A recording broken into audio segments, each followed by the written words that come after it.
In the late 1800s, in a prosperous town along the Mississippi River, there lived a wealthy merchant named Samuel Whitaker.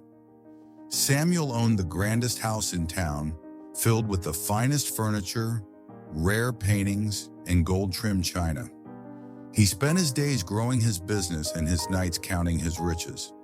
Yet despite his wealth, a lingering emptiness haunted him. One day, a fierce storm swept through the town, flooding the streets and damaging many homes. Though Samuel's mansion remained untouched, he watched as families lost everything. Instead of offering help, he tightened his grip on his fortune, fearing he too might lose what he had built. One evening, as Samuel wandered the town, he saw an elderly traveler sitting under a tree, undisturbed by the chaos around him. The man had nothing but a small cloth bag and a peaceful smile. Curious, Samuel approached him. "You seem unbothered by the storm," Samuel remarked. The traveler, who was none other than Gautam Buddha himself, looked up and replied, "I own nothing that can be taken from me. The storm cannot steal my peace. Can the same be said for you?" Samuel scoffed. "I have worked tirelessly for my wealth. Without it, I am nothing."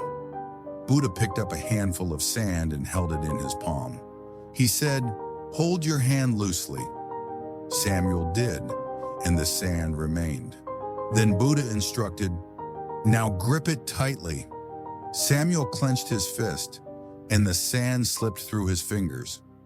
"Wealth is like this sand," Buddha explained. "The tighter you hold, the more you lose. But if you hold it with ease, it remains without burdening you." That night, Samuel could not sleep. He realized that his fear of losing his wealth had made him its prisoner.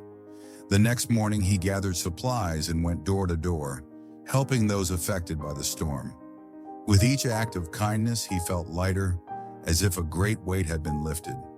From that day on, Samuel's riches no longer controlled him.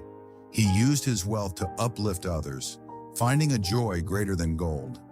The story teaches us, true wealth is not in what we own, but in what we give. You only lose what you cling to. Gautam Buddha. If this story inspired you, don't forget to like, share, and subscribe. And which life lesson or problem should we explore next? Let us know in the comments.